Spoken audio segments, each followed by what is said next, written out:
Hello, and welcome back to the Pure Nintendo podcast. This is your weekly dose of all things Nintendo.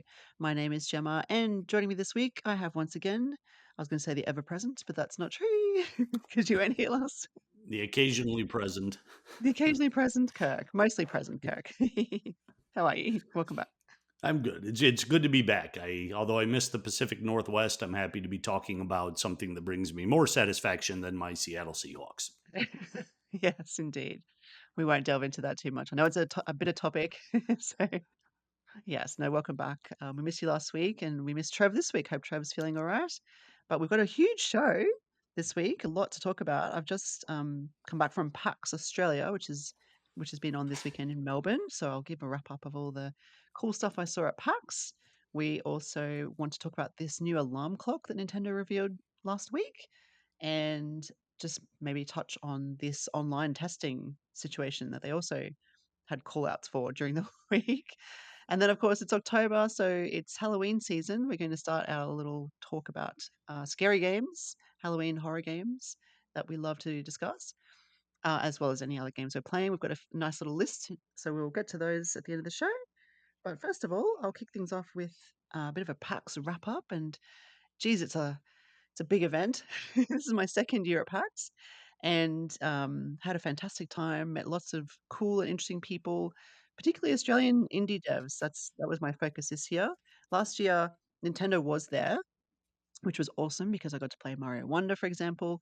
Nintendo wasn't there this year, so there wasn't a lot of Nintendo specific love, but lots of other big companies like Sega were there, Ubisoft was there, Devolver Digital was there, and there was a huge Final Fantasy section for Final Fantasy Dawn Trail, which is Final Fantasy 14 online, as far as I know. The Steam Deck was there as well. So there was heaps and heaps to see and do. And of course, there's the cosplay, there's tabletop stuff like card games and board games, like so many of those. I don't know if they have those. Do they have those other events that you've been to, Kirk? Or is it more video game centric? It was mostly video game centric. There were Yeah. like some historical areas where they had old systems, Ah, that cool. obviously weren't there to move any products. They were just there for Mm, nostalgia purposes. yeah. But no, I can't recall any. Do they keep those separate, like, or are they all just mixed together in one big room? How do they split up the board games versus It's the pretty electronic games? It's in the same room, but the room is so big, it is separate in a way. Like you walk down, like the indie section is kind of at the start, and they're all set up with their little booths and their sort of laptops and whatever gaming devices that you can come and try the games. And then there's this Final Fantasy section, which was kind of where Nintendo was last year. So it had these big billboards and posters, and you can take photos. And there was even a couple of people talking and streaming and doing stuff on stage. Then there was like Sega and kind of Ubisoft. They had their own big section, similar to last year. Sega was there, similar situation last year with Sonic. And then it kind of morphs into stores like sale stuff, like they have, heaps of things you can buy. And then it's just tabletops. As far as I can see, almost really, it's huge. I was kind of blown away. Lots of board games, lots of card games. Magic the Gathering. There's that. There's a new Disney one. I can't even know what it's called now. It starts with L, I think. There's a Star Wars one. There's there's little like Warhammer type of little character people. There were heaps of those things. There's just a lot. It's huge. So we walked through and had a bit of a look through, but didn't spend too much time there because we were more interested in the video game side of things. But there's a lot of people interested in all of that, and I love that they're there and they're having a great time. So yeah. There was even, like you said, the historical stuff. There was a section I did walk past that had like old PCs, like the big old CRT screens. I don't know what they were doing on those, but there was a bunch of people playing that, and they even had some pinball machines Oh, and nice. yeah, which was cool, and some old school arcade games. I didn't see anything like Pac-Man or Donkey Kong, but I did see like I don't know Virtua Fighter 2, stuff like that. And I only really got a quick glance at that section. So yeah, they do have some old school stuff too, which is kind of cool. And yeah, like I said, they're not pushing they're not trying to sell stuff at that point, I think. It's just, I don't know, nostalgia, I suppose. So, yeah. That's cool though. But I Yeah. guess, yeah. Sorry. No, I was just gonna say it's always fun to run into that kind of old stuff, whether you're there or somewhere else. In fact, while we were in Seattle, we there was an arcade somewhere where they had like a pinball machine from the 1960s Batman television show. Wow. But it was a new machine, and I think there was a period a few years ago where they stopped making, like, nobody was making any new pinball machines, and someone must have picked that back up because there was a, I think, a Kiss machine, a new one, and maybe Guardians of the Galaxy. Wow, okay. That's cool. But the Batman one wasn't from the '60s? Like, it was just based on the show from the '60s? Like it Yes, yeah, which okay. like I should have played it, but I didn't. I took a picture of it for my brother, who's a huge Batman fan. Yeah. But if I ever run into that in an environment where I'm not, pushing onto other things, I would Mm. definitely stop and play that. It looked fun. Yeah, yeah, definitely. Yes, and everyone was having fun. I think that's kind of the mantra of PAX. It's all about having fun. It's pretty family friendly. They say there's no real drugs or alcohol. Like you can't. There's all that kind of stuff. Like it's all about having fun and being together, and people dress up, and it's all inclusive. It's really nice, and it's a good feel, a good vibe. I'd say overall, which is a positive thing. And it's huge. Like I said, the hall itself is massive, but there's also kind of a separate section off to the side. It's at the Melbourne Exhibition and Convention Centre. And, outside of that, there's this other area where you can sit on beanbags and play, your Switch or whatever. And there's talks, there's presentations from all sorts of people, talking about Cult of the Lamb, for example. There were people talking about that and how they made that game. And yeah, just so much to do and see over 3 days. It feels like a long time, but it goes so fast. It really does. So, but my main objective this year was to talk to the indie devs, the Australian indies, who do a great job. And I met some of them last year, and I got to revisit them this year. And it's really exciting because I can see over a year how things have evolved. And not everyone has currently got plans to come to the Switch. But for example, I saw a team called Turtle Flip Studio, who they're from Sydney, and they've made a game called Which Way Up. And I saw them last year at PAX, and now this year things have progressed where they're about to release on Steam and Switch in first quarter of 2025. And Nick, who I spoke to, he's a huge Nintendo fan, very excited to be on the Switch. And his game is based. He describes it as Mario Galaxy crossed with Mario Party. So it sounds, pretty Nintendo centric, right? Yeah. Yeah, and it's like a fun. You can see it on the Switch so easily. Like it's a multiplayer game, co-op multiplayer, where there's four people in space, and you kind of jump around from planet to planet, a la Mario Galaxy.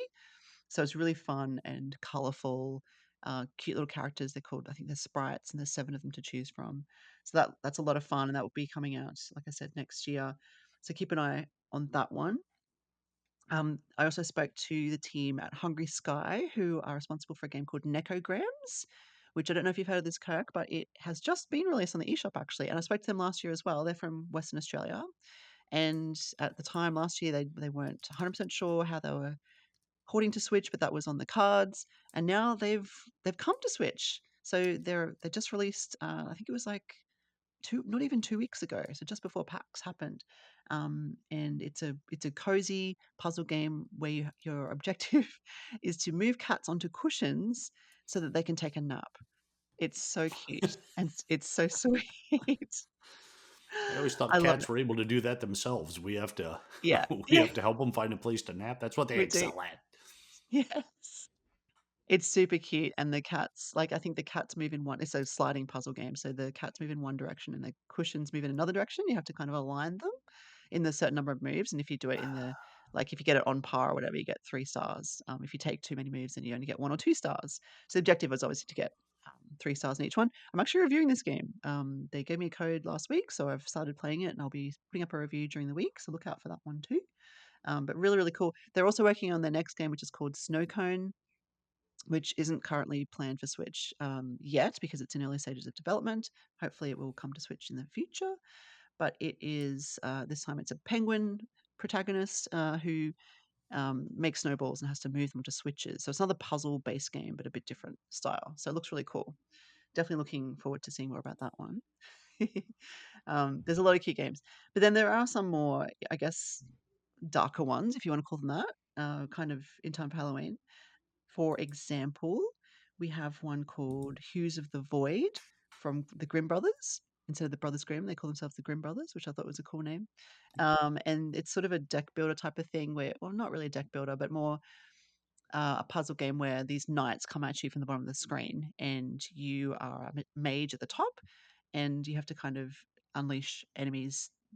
It's almost like there's 4 or 5 lines of these knights, and they slowly march towards you, and you have to kind of tackle each line as they come, and they're based on colors, so you can put little ghosts down, and they'll tackle. If it's a green ghost, it'll tackle a green knight, for example, or else it'll change the color of the knight into that color.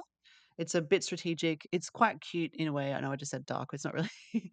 It's actually very Cult of the Lamb-esque in its, style. That kind of cute yet dark tone. Does that make sense? Yeah. Yeah, I think Yeah. we see that quite a bit these days. Yes, we do. We do actually, you're right. And it works pretty well. And one thing that I kind of noticed last year and again this year is that all of the people I talk to are so passionate, enthusiastic, and they're there for 3 days saying the same thing over and over. So when I come, I'm like really appreciative of their time that they're telling me again the same thing they're telling other people. So thank you to all of these people. But they're really passionate, really enthusiastic, and then some of them are just one person teams. Like there was a Hmm. game called Damon, sorry, well, Demon, I guess, but spelled Daemon, but Demon Masquerade, which Callum Page in Melbourne, this doesn't even have a name for his company, it's just under his name. So he's made this game. You'll love this, Kirk. It's inspired by Ace Attorney. So it's kind of a point and click style, very visual novel esque, and it's a Yep. mystery you have to solve. So yeah, there's like 6 masked characters that you have to reveal the identity of. Looks really cool. Yeah, there's just oh my gosh, there's so much cool stuff on the horizon. Just watching these people develop the games and and like I said, the enthusiasm, the passion. There was another team, a one man team, who made a very Australian game called Aussie Bogan Hero, and uh, he's from New South Wales.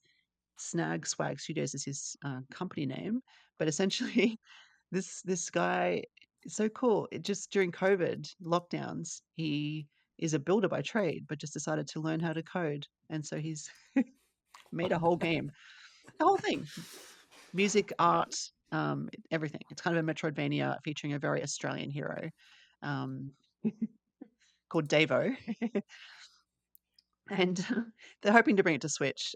Some developers are already on that pathway, and they're working with Nintendo closely to get that happening. Some want to get to that stage, and it's a bit harder, especially something like this Aussie Bogan Hero. Um, they're a bit worried that it's too niche, I suppose, because it's so Aussie, like it's in the name, and maybe a little bit too. I think it's not. It's M-rated. It's not like Nintendo wouldn't publish an M-rated game, but they're maybe thinking maybe it's not for that audience. But yeah, we'll see how that goes. Yep. A few other highlights: something called Dungeons and Dining Tables, which is a cozy RPG. Are you loving the names of these? Yeah.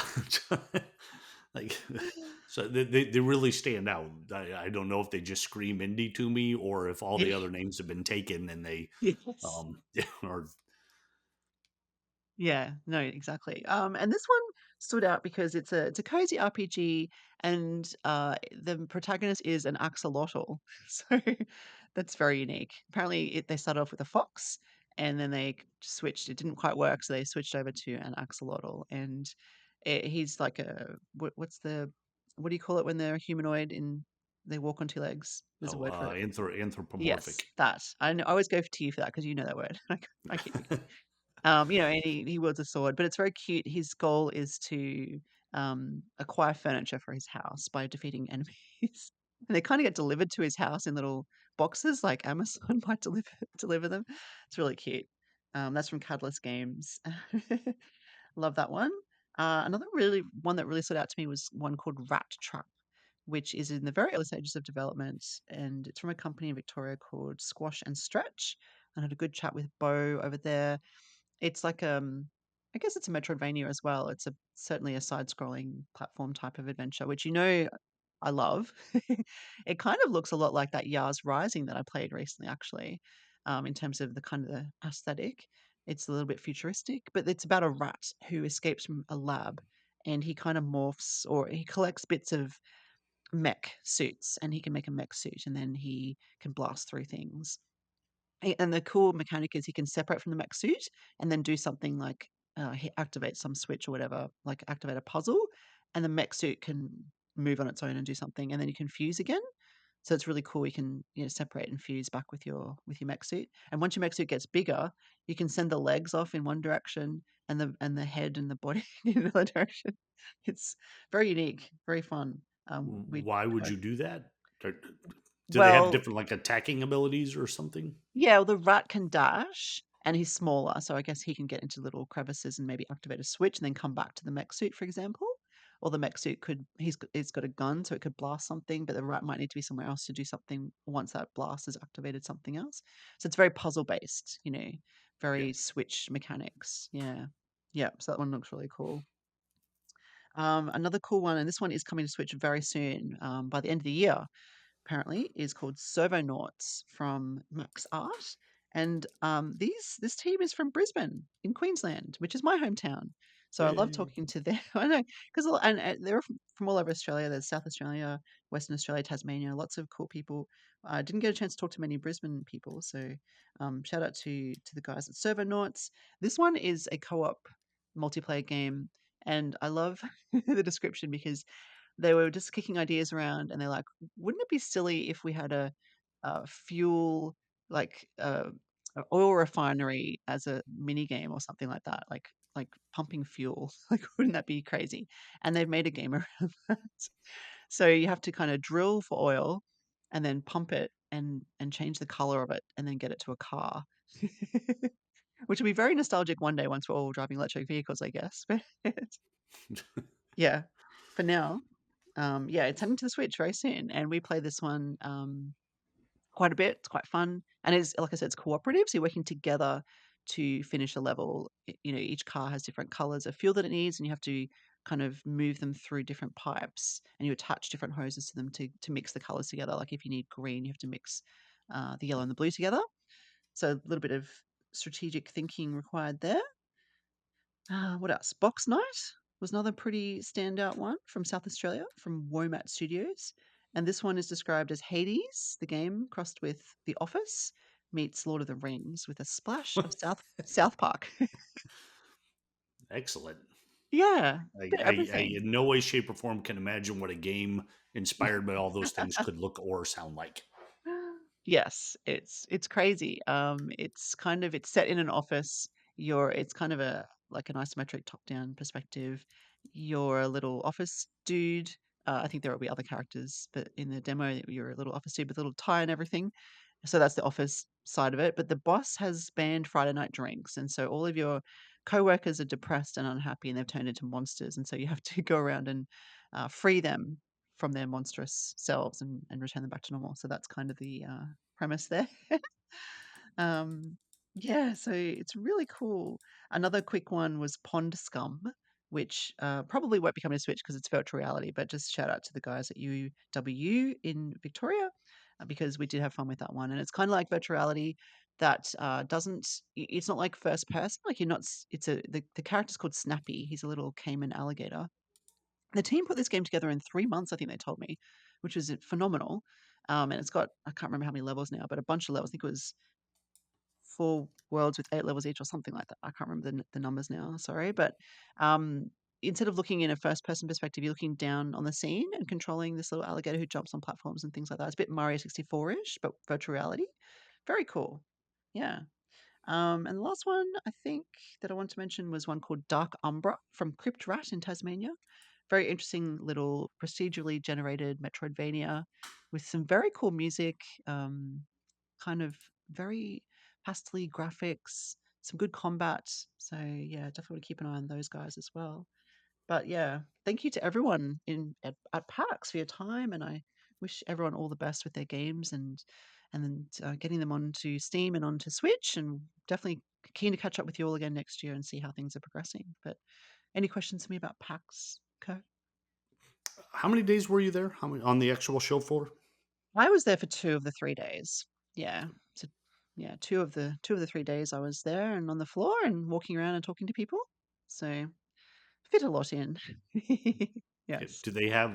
Do you have the opportunity to talk to anyone off the show floor, like in meeting rooms or anything, or is it literally all you're just right there speaking to them as they talk to everybody? Yeah, I mean, you can set up interview times, which I did for some as well. So you're there specifically at certain times to meet them, and they're with you, kind of dedicated. Um, you they usually give you, they're happy to give you 10 minutes of their time because they're there to promote their games, and they know that media, because I'm from Pure Nintendo, so I'm a media representative. And once I sort of explain where I'm from, I mean, they're happy to talk to anyone anyway. Sure. But definitely happy to talk about the game, and usually swap email addresses and stuff like that. So I can be on any kind of mailing list if they're promoting the game later on down the track when there's Switch related news. So yeah, there are meeting rooms, I guess, but it's pretty much on the floor. Yeah, pretty much do it on the floor. Take a photo of Well, the it's good. stand and yeah, take some notes. Sorry. No, say I was just going to say that I'm glad to hear that there is such an indie or a smaller developer bent to it, because that was always one of my concerns about the loss of E3, is that the companies Mm, that can't get the word out the way, say, Square Enix or Nintendo or Ubisoft can, mm.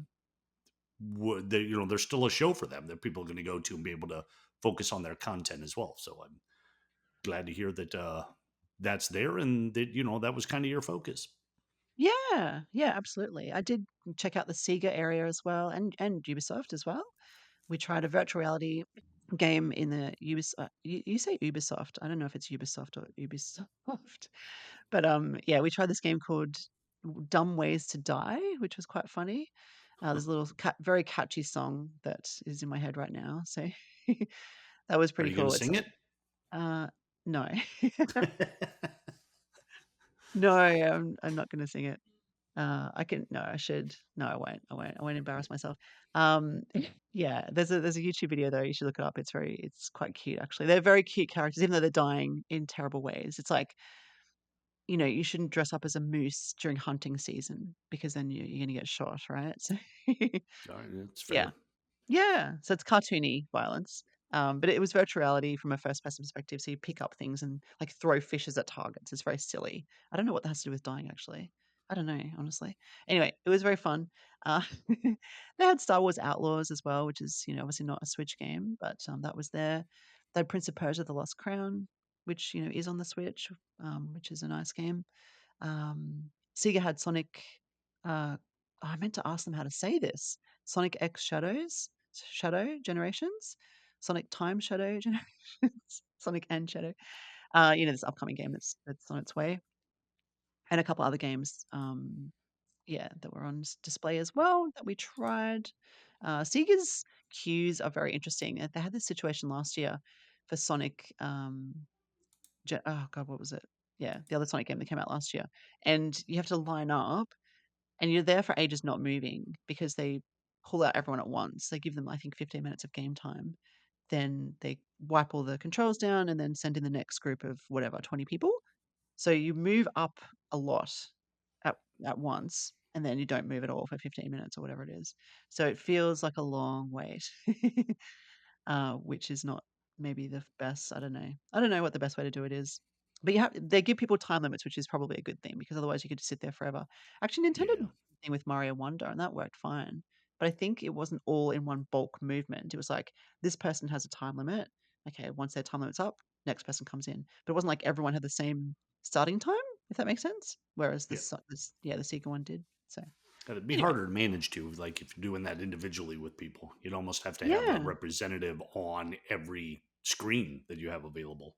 And I think Well, that's how Nintendo did it at E3 when we had it yeah, before. There was like one person at every screen yeah. explaining it, guiding you through it, and then kicking you out. Mm. Yes, that's what they did for Super Mario Brothers Wonder last year. They did have that, your own little personal person. So Yep. yeah, which was cool. Maybe that's why they went here this year. They just couldn't afford the staff. I thought they would be there just because they were at PAX East, I think, recently in Okay. September. They didn't make it to PAX Australia for whatever reason. Maybe it just wasn't good timing for Nintendo. They were at Nintendo Live in Sydney. I think that was early September. So maybe Yep. that was their Australia event for the year. I don't know. So maybe next year, hopefully. I'm imagining with Switch 2, they might be at more events like this to promote it. I don't know. We'll see how that. Could be. Yeah, I'd love to see them there again, obviously. But yeah, still a great event. Still a lot of fun. Yeah. And Um, PAX West is in Seattle, so maybe I'll use oh, that as an opportunity to go back out and try again with the yes. Seahawks too. Yes, you should. You definitely should. I think that's in March, that one, isn't it? I believe. I don't know. That one's September. That's September. Sorry, maybe when's PAX East then? I must have got them mixed up. I thought PAX Yeah, I East think was. PAX East is in the spring because PAX West is like this year. I believe it was 1 week before the start of the NFL season. Oh, So okay. I know it was like the last, yeah, the very end of August, early September. Oh, okay. Yeah, fair enough. So you wouldn't be able to see the Seahawks then if you went, Nah, right? I wouldn't have this year. I don't know if it ever No. overlaps or not. Be good if it Yeah, did. Yeah, who good knows? excuse. That's for sure. Yeah, that'll have to Anyway, hop into the pure Nintendo helicopter and yeah, fly on out. yeah, yes, exactly. Anyway, it would have been good if Nintendo did show off their alarm clock at PAX. I could have got some hands-on time with the Yeah, Alarmo that was revealed during the week, and this was a bit of a surprise, I guess. I don't think anyone saw them coming up with this idea. How do you feel about Alarmo? And have you registered? Did you pre-register your interest, whatever it's called? I Express your did interest?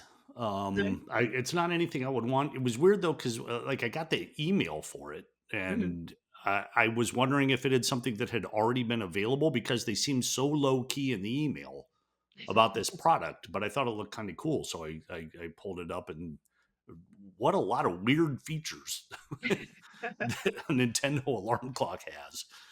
Mm, it does. Yeah, it has a lot of features. Um, yeah, I mean, I was surprised, obviously, like everyone, I think. There's a lot of memes on Twitter, like everyone's like screaming, "We want Switch 2, Nintendo. Here's an alarm clock." Yeah, So, how very like them.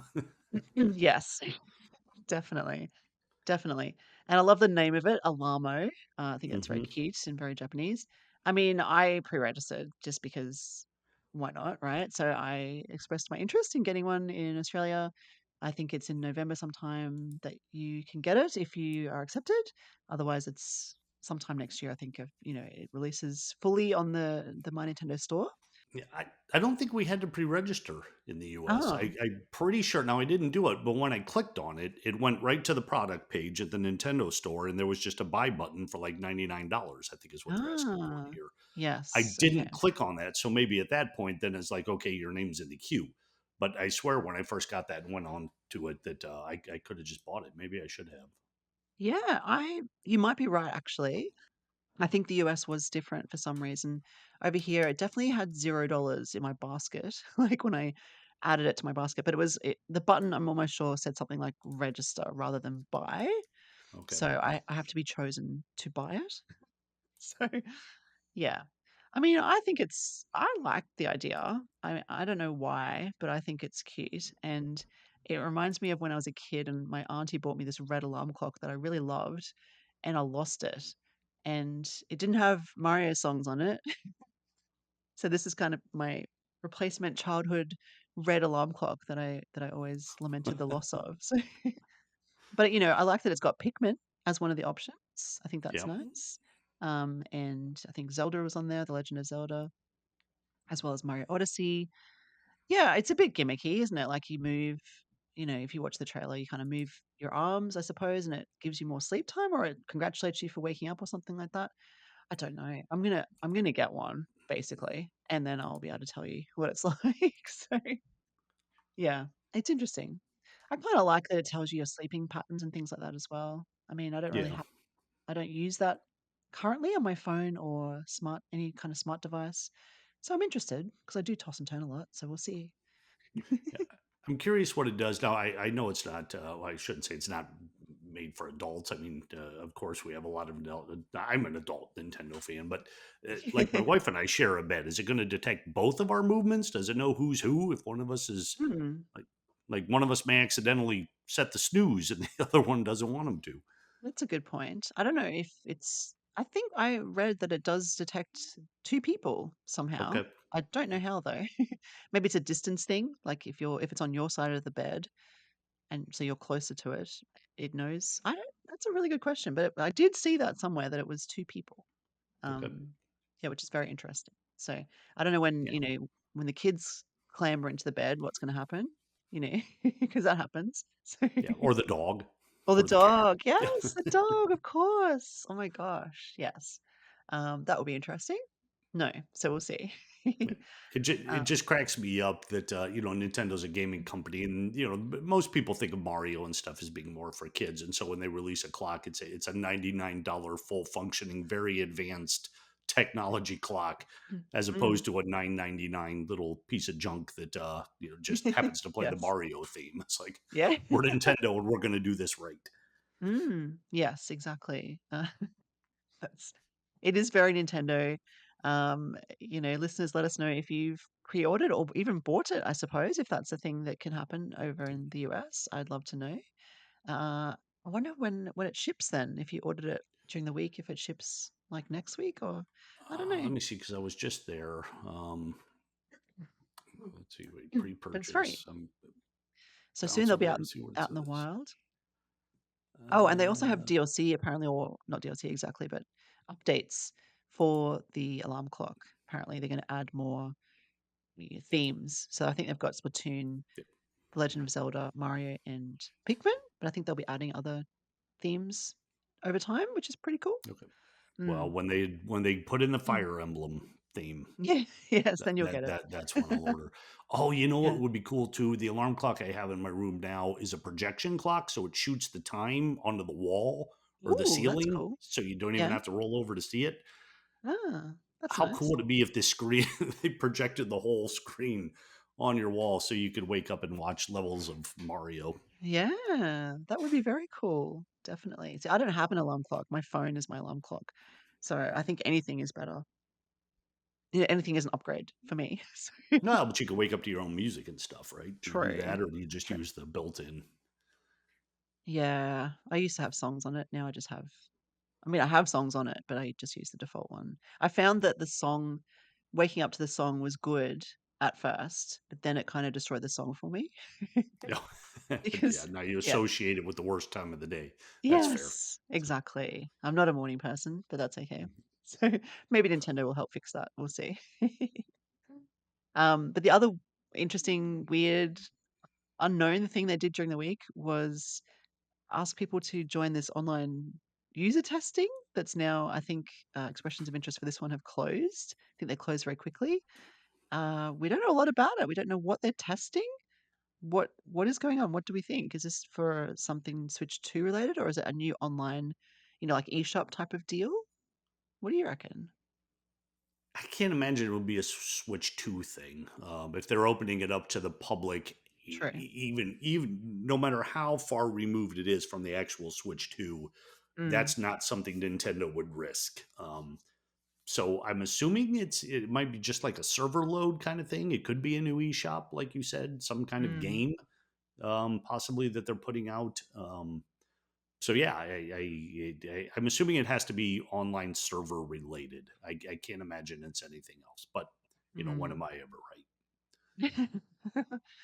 Well, when you write, what is it? When you write, I don't know. I can't remember the quote. When you're right 60% of the time, you're wrong 40% of the time. I don't know. There's a Simpsons quote there somewhere. Trav would know it. Yeah, Trev, come on. Yes, it'd be very interesting. I wonder how many people they accepted. In Australia, we weren't able to. It wasn't a country that they were interested in testing.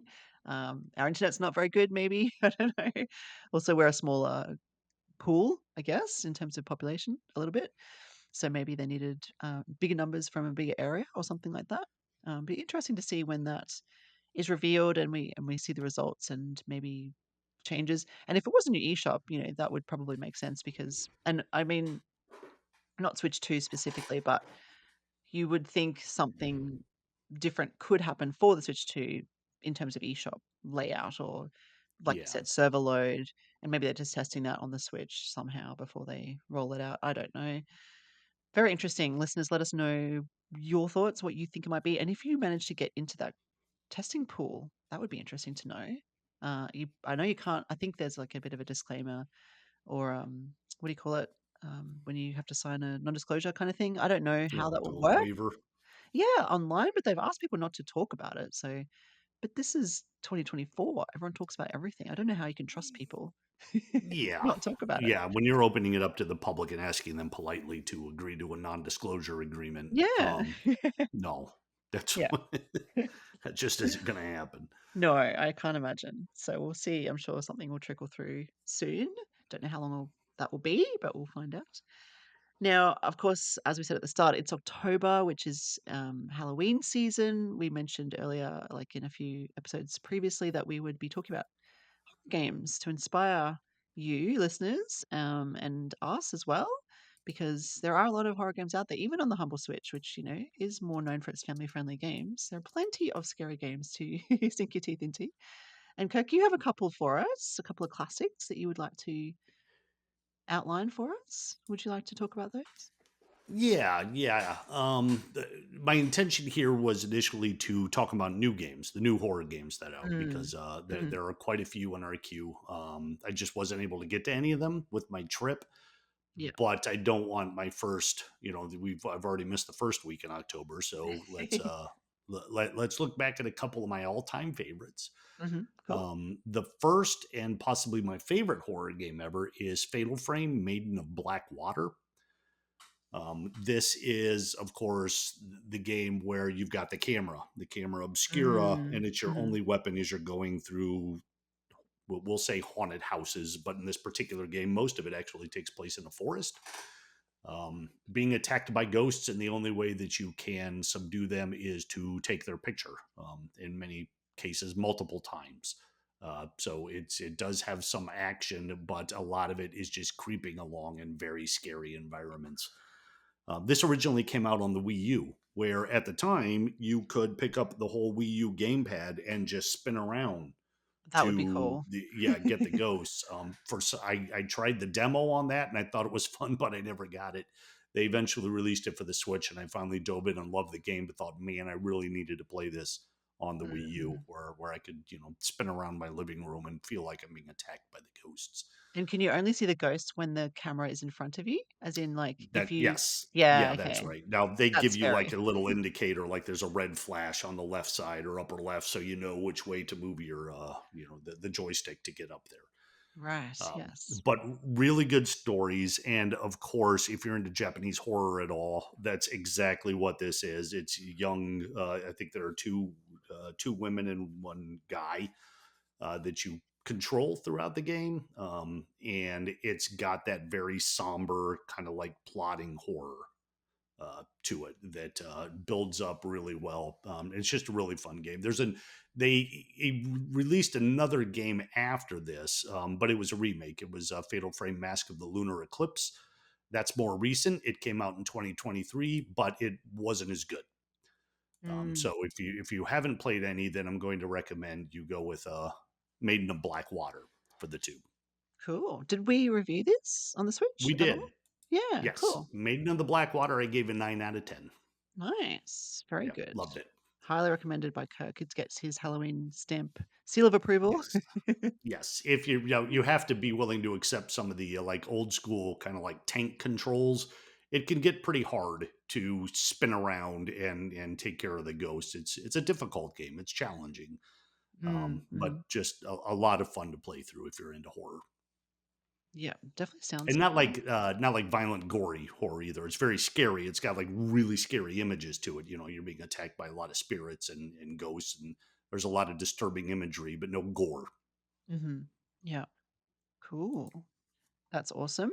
What's the next classic one that you'd like to relay The to us? second one is Layers of Fear. Legacy is the version that's available for the Switch. This one came out in 2018, and it's kind of more of a traditional haunted house kind of game, in that you're spending the whole time in the house. But the cool thing about it is it's very psychological. At the beginning of the game, it seems like a normal house, but the more you are in it, the more things start to go wrong, the more the main character kind of loses his mind.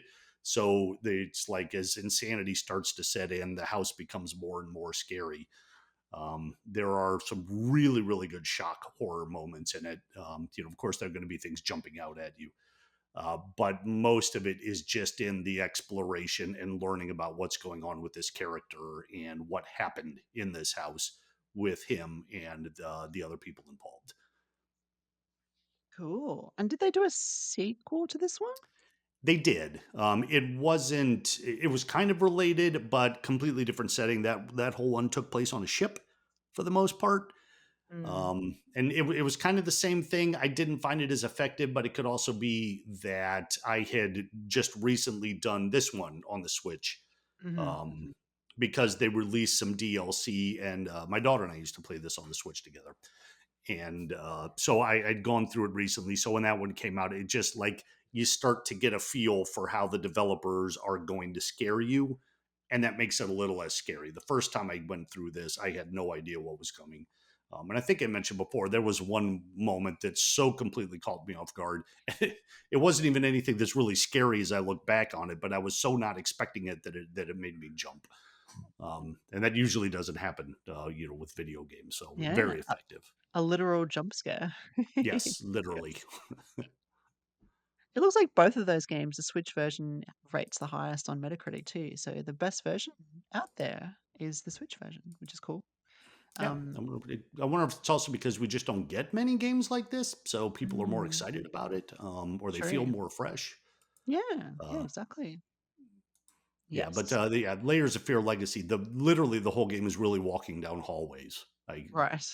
But but that makes sense too, because if you think about it, like real haunted houses that you may visit on Halloween, for Hmm. me, the scariest part isn't like the little dioramas that they set up where you're looking at something and something's going to jump out at you. It's getting from each one where you're in the dark and you don't Yeah. know what they're going to do from point A to point B to scare you in the Yes. meantime. That is scarier than actually seeing something and saying, okay, they're going to come from the left.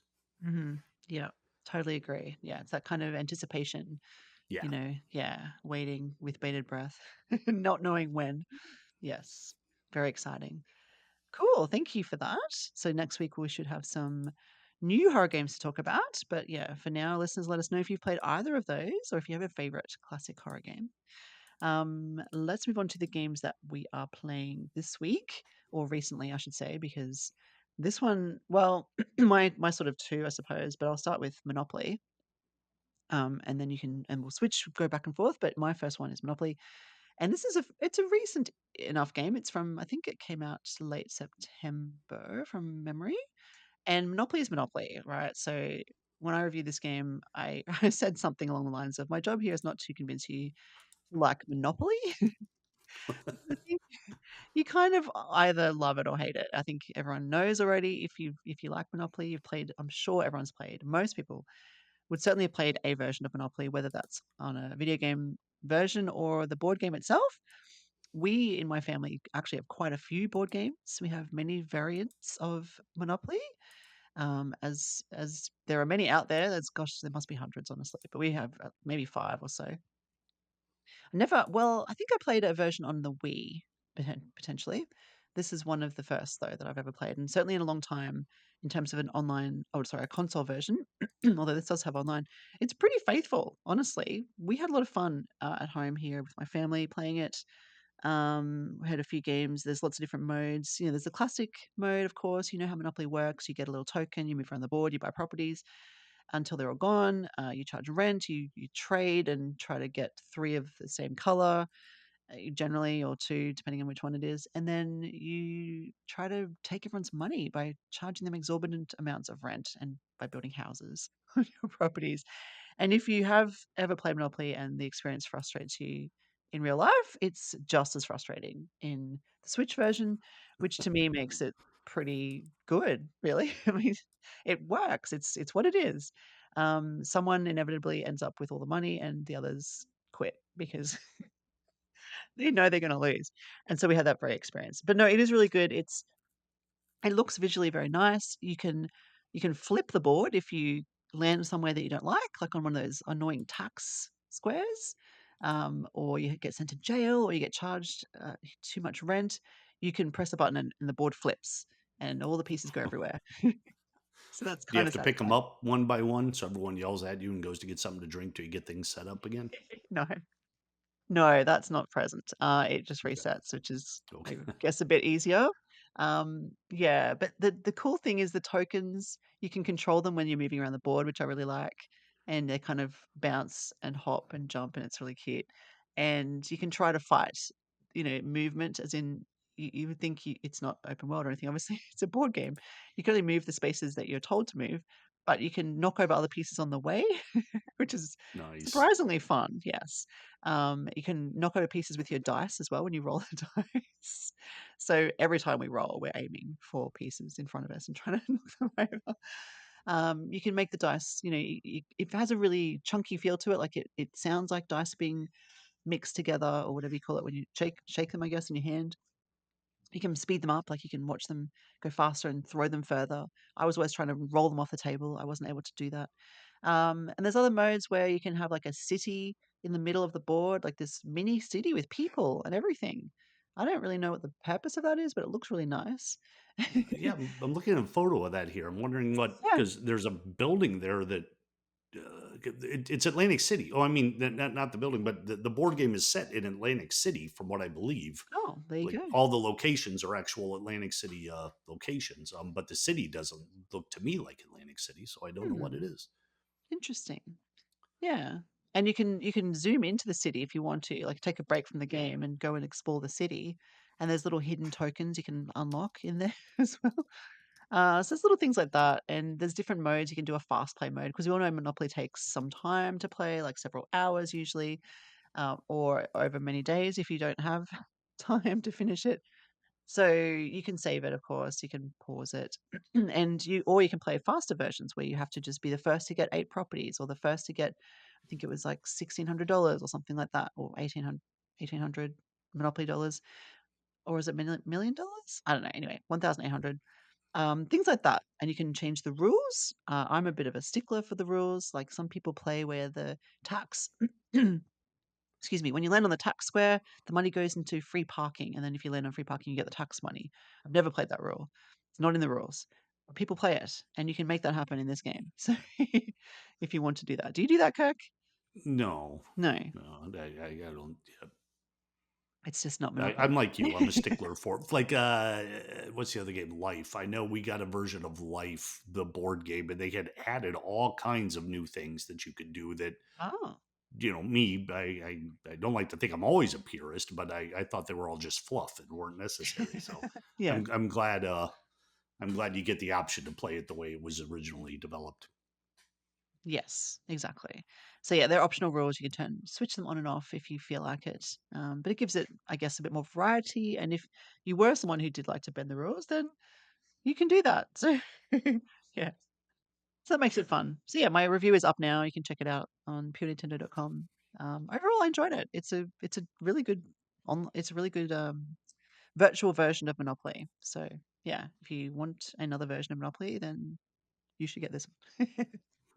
All But right. let's move. I'm surprised that they don't have, because, like you mentioned, you have multiple versions of Monopoly. Wonder why the Mm, video game does not include the various boards that you could buy yeah. physically. Just Ah, pick whichever one that's you want. a good question. I wonder if it's licensing. Like Disney maybe only lets them Yeah, yeah, do it. that's probably it, Yeah. because they license it specifically for the physical product and not the digital. Mm. The Mario Kart Monopoly is probably the best. Well, it's the best in that it's the most different. And I don't know, like, we're talking about being sticklers for the rules, but Mario Kart Monopoly is just different take on Monopoly where you're racing, really. And so you're not really buying properties, you're buying circuits, and then you have to race Bowser at the end. Or sorry, Bowser's the last one, but there's many, I think it's the Koopalings along the way. And it's just a really different take on the Monopoly game itself, which I really like. I actually really like that one. Some of them simplify it a bit, like kind of like what you're saying about the life game. They take out some of the harder rules, a bit like Monopoly Junior, I guess, which is fine for younger kids. But the Mario Kart one, yeah, it really takes it on a different journey. So it's not, it doesn't feel, it feels like a Monopoly, but it's not like it's, oh, this is wrong. This is not how this should be. It's different enough that it feels like a separate kind of game, which is nice. So yeah, recommend that one. Anyway, let's move on to what you're playing, which is Ease. Did I say that correctly? Yes, yes, Yes. East 10 Nordics. I am finally allowed to say that I am playing this game. Yay. as I've had it for a while. The although the game does not come out until October 25th, the embargo on talking about it is the day I think the podcast gets posted, October 14th. Oh, yes. Um, so yeah, this is the latest chapter in Adol's adventures. This one, if you're, it's a JRPG, action based combat, and the difference in this and the other two that I played, which were East 8, the Lacrimose of Dana, and East 9, I cannot remember the subtitle for that one right now. But this one, you play the whole game with two characters. The combat is focused on working with the two characters together, so you don't have a big group of four people that you're funneling around or fighting with or swapping between. Um, it's an interesting dynamic. The story explains why that is. These two characters who don't know each other find themselves bound together by mana. They literally are handcuffed, except there's a long line between the two of them so they could stretch out. There's a scene early on where the two of them, after some incidents happen, go to their bedrooms to spend the night, and they can't because the mana rope, the invisible mana rope, doesn't stretch all the way to their beds, so they end up having to share a bedroom with one of them on the floor. Um, and you could sort of tell that there's going to be a bit of a romance developing here. Most of the East games, I believe, have that. But it's a fun dynamic. You swap between them at combat, and then there are times where you can pull them both in to unleash more powerful attacks or to be able to block more powerful attacks. There's an excellent skill tree where you're assigning abilities. And aside from your standard attack, if you hold down the R button as you learn new skills, you can attach them to the YXAB buttons, and the more Mm. you use them, the more powerful they become. So it's very combat focused. At the beginning, I found that I was able to go through most of the levels quite easily, but the bosses were extremely difficult to fight. I don't know if I just wasn't getting into it right away, but they do give you the option to, after you've lost, you can try again, making the boss easier to fight. So you're not stuck there going over and over and over until you finally overcome it. They do that with the quick time moments too. There are some elements, say, where you're being chased by one of the monsters and you have to push things out of the way or jump at the right time. If that's getting too annoying and you're not getting through it, it'll say, "Do you want to skip this?" You say yes, you just get past it and move on. So they're very much focused on keeping the game moving forward if the combat is becoming too annoying. Oh, that's good. That sounds like a nice little quality of life thing to have. Yeah, and I hate to admit it, I've used it a couple times, and was embarrassed with myself because I know it's because of me, not because of the game. There's, they give you a lot of options to work your way through a lot of the combat. The one thing I haven't seen yet is like a practice area where you could just go fight some of the monsters that you've already beaten. A lot of games do that now, where you can go back and fight them to hone your skills. And if that's there, I haven't had it. My review will not be, although I could post the review today when the podcast comes out. It'll be closer towards launch date before I'm able to get it through, because a game Mm. like this, I really want to get to the end of it before writing up the full review. Mhm. Cool. That's very exciting. Yes. Yeah. I do remember you talking about this a while ago. I think was this the one you had a demo through, is this Atlas? Is this one Atlas? Yes, yeah, Yes. they gave us a disc a preview of it on Discord. Mm. But speaking of demo, there is a demo that you can download for it, Oh, there you go. Nice. Yes. and I would certainly recommend that. Because the other cool thing, and I mentioned this before, but there's a seafaring component to it. A lot of the game Mm. you spend on a ship, and you're sailing from island to island, but that involves naval combat. Mhm. So you have a ship, and you need to attack these other ships that are coming after you, kind of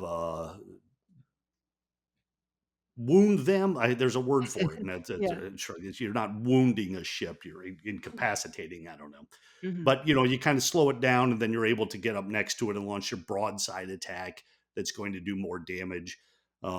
As the game goes on, you're able to upgrade your ship more and more, so it becomes more powerful, and you're going up against more powerful enemies. And how well you do in the naval battles before an island, you get better rewards that you could use for the combat when you're running through the dungeons on the island. So, and then of course there's a lot of character interaction. Your new people are coming onto the ship to give you new abilities, and you're cultivating those relationships. It's a really in depth but fast moving JRPG. And I think anyone who is a fan of any of the previous East games, the more recent ones, is going to get a kick out of this one too. Very cool. It's funny, a lot of games have that seafaring component recently, I've noticed. Even simple versions like Cat Quest 3 had like you could travel between islands and blow up other ships. And I don't think there was a battle component, but at Steam World Heist 2, I think was on a like you traveled between islands on a boat as well. I think between levels. I think from what Trev said. And even Grapple Dog, even though you didn't fight other boats, you would travel between levels on a boat for some reason, as opposed to like Mario who would walk to his levels. You know what I mean? Like it seems to Yeah, be everyone moves by a ship now. So yeah, we're in the ship phase of gaming. I wonder because I'm trying to think the video. The first time I remember doing that, and loving it, was of course Wind Waker had that excellent Mm. Hmm. component. Um, Yes. yeah, and this is a big ship. I mean, we're like on a frigate or a galleon. It's not like a little sailboat, sort of Mm. like Link had. Yeah. So it's not quite as maneuverable and bouncy as that one was. But there are still you'll be sailing along and you see something floating and you drive your boat over it and it gives you materials, that kind of thing too. And of Oh. course, the more you sail, you're fleshing out the map. So you learn Mm. more about the area around you. It tells you where to go, but you can do some exploring and eventually fill the whole map in. Mm. Good exploration component to it as well. Yeah, that sounds very fun. Awesome. Well, thank you, Kirk. We look forward to hearing your full thoughts sometime in the next couple of weeks before the release. Was it October 25th? Fifth. 5th, yeah, Yep. cool. Keep an eye out for that one. The other game that was playing recently was a little racer called Hot Lap Racing, which actually came out quite a few months ago. It was just a bit of a delayed review there, but it is a racing game. It's a racing simulator. It's decent. Like it's fun. There's not a lot of these more realistic races on the Switch, so it is nice to see that. And the controls aren't too bad. It's a bit frustrating in the tutorial section because it only gives you the instructions once, and if you miss it, you have to work out how on earth to do it the second time without the instruction. And also, they don't make a whole lot of sense. Some of the instructions in the buttons. I just wanted to race, like I just wanted to steer left and right and brake. And for some reason, when you pass through certain, um, I don't know, goals or sections that are highlighted, you have to press a certain button to do something. It's like, well, I thought this was meant to be realistic racing sim. Let me just race. So that's the only kind of frustrating part. Otherwise, it's once you get into actual races, it's fine. It's just the tutorial forces you to do these odd things that are hard to do and not well explained. But yeah, you can make your own avatar. You can choose from quite a few vehicles. There's some nice environments to race through. I found the AI to be a bit easy, at least in the races I did. But yeah, there's plenty there to do if you're a racing enthusiast. There's some fun to be had. But yes, my review is up now, so check that one out. I won't go into it. It's pretty straightforward, I think. So I'd rather ask you how you're going with Echoes of Wisdom because we didn't get to hear from you last week. How That's we true. Mm. And before I get started, I want to ask you mentioned last week Mhm. that there was a treasure chest you couldn't find in Yes. one of the dungeons. Hmm. And I think I know which one you were talking about. So I Ooh. wanted to see if you found it. No, it's behind some bars. It's like a room on the left of the map, top left, I think. And you Yeah. come in from the right, and then you can kind of move objects. And I'm trying to, there's like a little hole in the bottom left corner, I think, like maybe a hole where I thought maybe I should put the treasure into the hole and it might fall to another level or something, but I couldn't seem to do that. So I gave up. Okay. Do Is you that the want me one? to tell you? Yeah, I think so. Yes, I would love you to tell me. You sure? Spoiler alert, people. Yeah, because I I had did the go same back to thing. try again, and I couldn't work it out, so I don't know what I was I doing. kept looking at that again. If we're talking about the same one, but it sounds like we are. That one you actually come at from above. Oh, you fall into the Uh, room. yes, on the roof Ah. of that building, there Ah. are, you know how they have like those big mounds of sand or whatever they Uh-huh. are. If Yes. you blow one of them off with that thing, you will see that there is one square of sand left, and you take the echo that you have where it like burrows a hole. Oh, that mole thing, is it? Yeah, Yeah, okay. Ah, burrow the clever. hole, go down there, and you'll plop right into where the treasure chest is. Ah, there you go. I was Yeah, wasting time in that room thinking, "How do I what can I bind to get I can't climb over the wall, I can't move the chest, and far enough along." I'm, like, trying everything. yeah. Yeah. I wrestled with that one too. I think there may have been a clue that set it off. I believe the reason I figured that out, other than that, I remembered up above there may be a way in, but I think you could see like sand or little bits of sand dropping down into Ah, one area yes. Yes, where I can that see that. was, and that's when I thought, okay, that's maybe they. I didn't see that elsewhere. Perhaps they're tipping me off.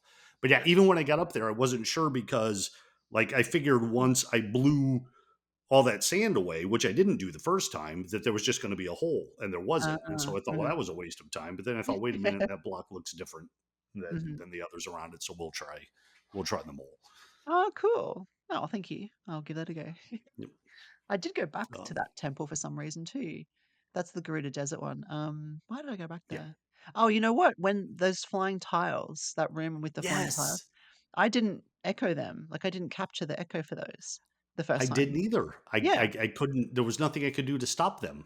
Yeah. I'm hoping that that appears elsewhere later and like in a different spot so I can do it. But yeah, I gave up. I never got that echo. Well, I went back and got the echo because I realized, Okay. well, I don't know that I needed it, but I wanted it. So I went back and got it and thought about and I revisited that treasure chest room, but still couldn't do it. So I'll go back again. How But I did you think how'd you get the echo? I just went into sword fighter form and slashed them, maybe? Okay. It was hard though, not like hard as in if they smash themselves, they don't seem to create the echo for you to copy. But if you destroyed them, they did. So I think Okay. I tried a few different things. I think Link's sword did the trick, I believe. You just have to slash them before they destroy themselves or smash into each other. And then I Okay. think that will work for you. Yeah. So it I'll is do that possible. because Yeah.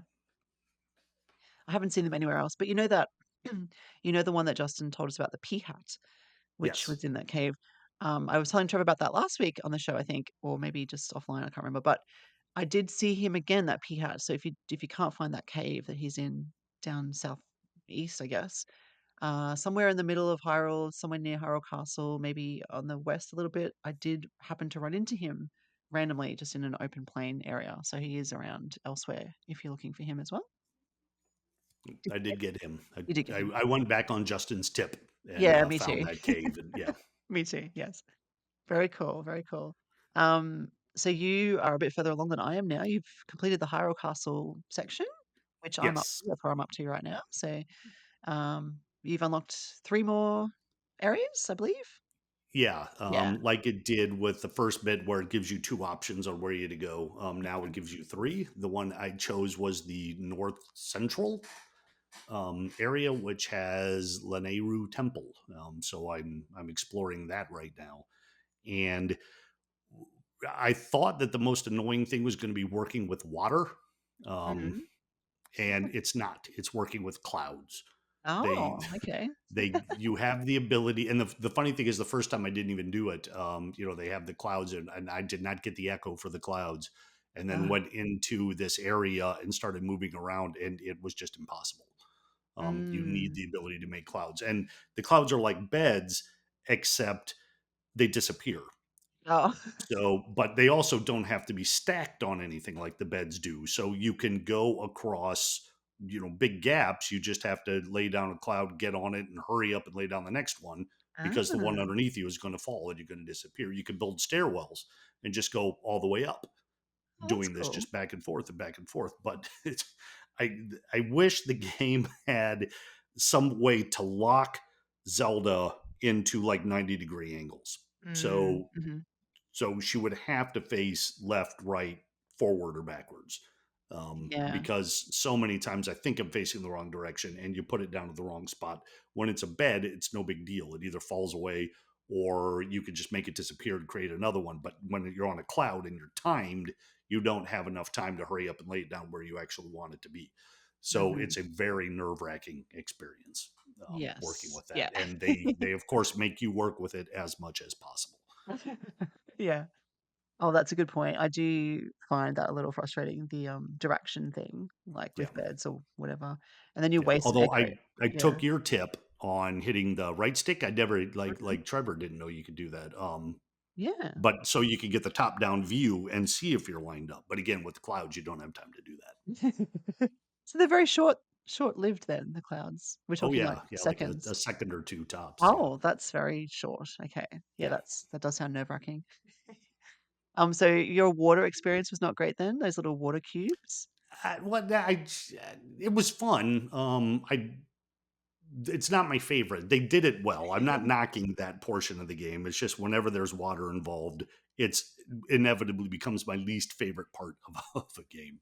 Yeah. And I think that goes back to Sonic when he Oh, would be yeah. underwater and that thing Yeah. would be moving down and you get trapped. And then there's that horrible thud noise when he dies, Mhm. um, which will haunt me till my death, my own. Yes. Mhm. So yeah, just water levels freak me out. Yes, I'm not a fan of water levels either. The cube was fine. I found it odd that sometimes I couldn't make it though. Do you need to be near water to make it? I couldn't work out that because sometimes it just wouldn't. I couldn't create it. And I'm like, oh, I guess Yeah, I'll I make a thought you had to bed. be in water, but there was a point later where I wasn't, and I was still able to use it. So I don't know what the designation is on Mm, when you can use those and when you can't. yes, and if you miss an echo, that's a good point. Like if you miss the cloud, but then you need it later, how do you get it? Do you have to go back and get it? And the Yeah, game maybe doesn't I always let you know that you need to do that. I don't know. yep. I Mm, had now they do give you the warp point, so I just warped back outside true. the castle, got it, and went back in. And the other good thing is like the enemies that I had killed were still dead. So I Oh, that's didn't good. have to go through the hassle of fighting each little thing on the way back to where I needed to be. That's good. Yes, that Yeah. is cool. So are you enjoying your time with it, would you say, Oh overall? yeah, yeah, definitely. Yes. And I think more than I thought I would. I complained early on about having to build everything and figure out how to do it, but Mm, really, it's like I think you may have mentioned they give you far too many echoes to work with, but you can stick with like five yeah. and get almost everything done. Every now and again, I'm like, wait, this guy would be better for fighting this, or this would be a more efficient way to get up there. Plus, Mm. once you also get the ability to, those accessories, there's one that allows Zelda to jump as high as Link when you're in Link Oh, mode. yeah. Yeah. And with that on, it was much easier. Like I didn't have to spend nearly as much time to get up to another level as I had. And once I Mm. get those, then I'm cool. Plus, of course, you can also extend the energy meter. So you have, I can use Link more often without freaking out about not having enough energy Yes. left when I need to fight like a boss. Mm.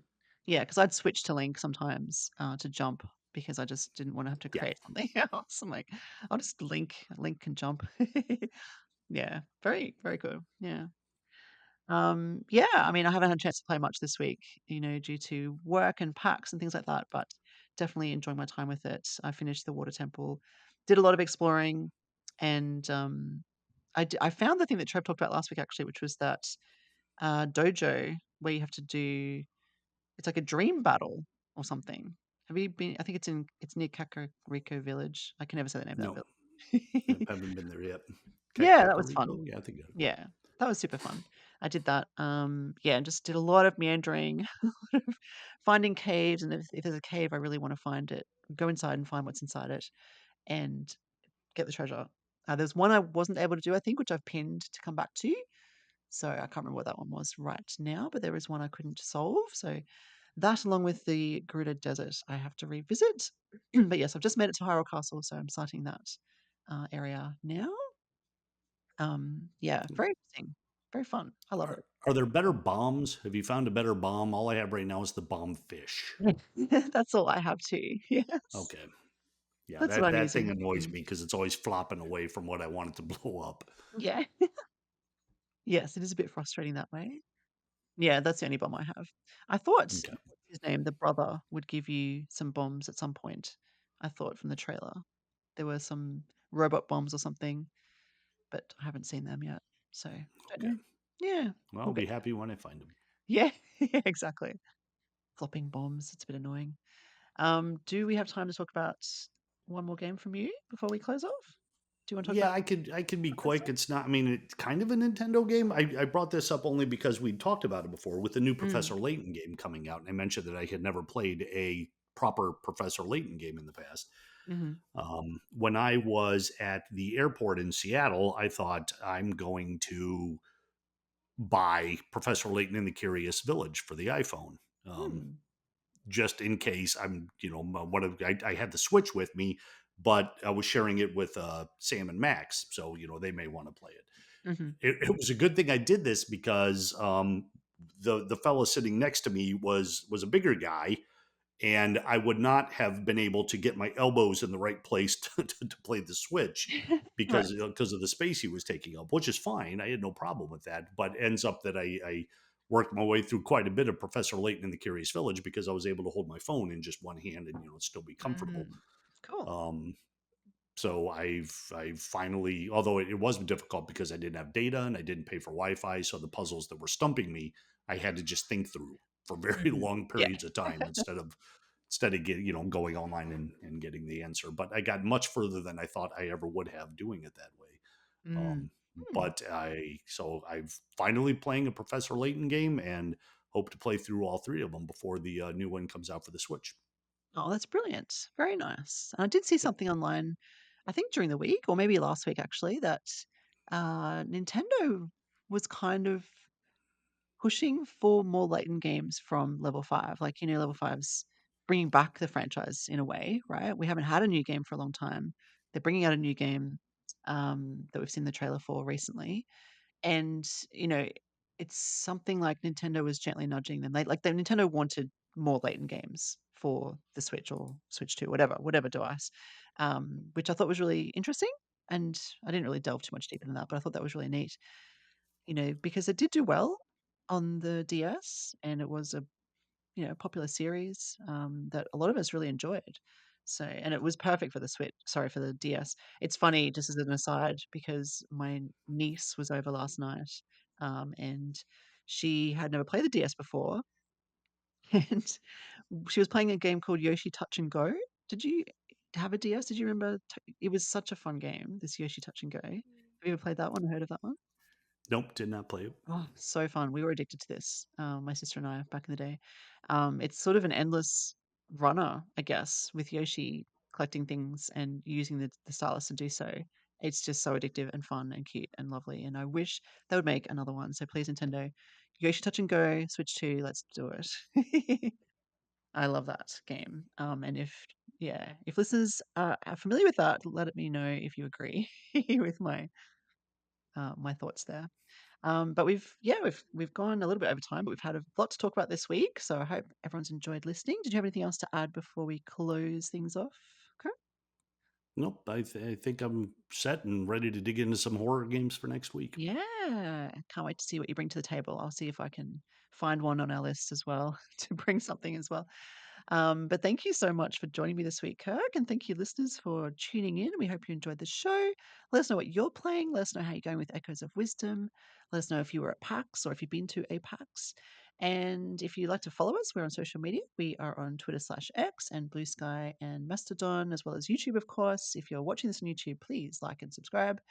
And you can also support us over at patreon.com/Pure Nintendo. We are getting to work on our next issue of the Pure Nintendo magazine. Should be out before the end of the year. So look forward to seeing more about that as we progress. But until next week, thank you and game on, everybody.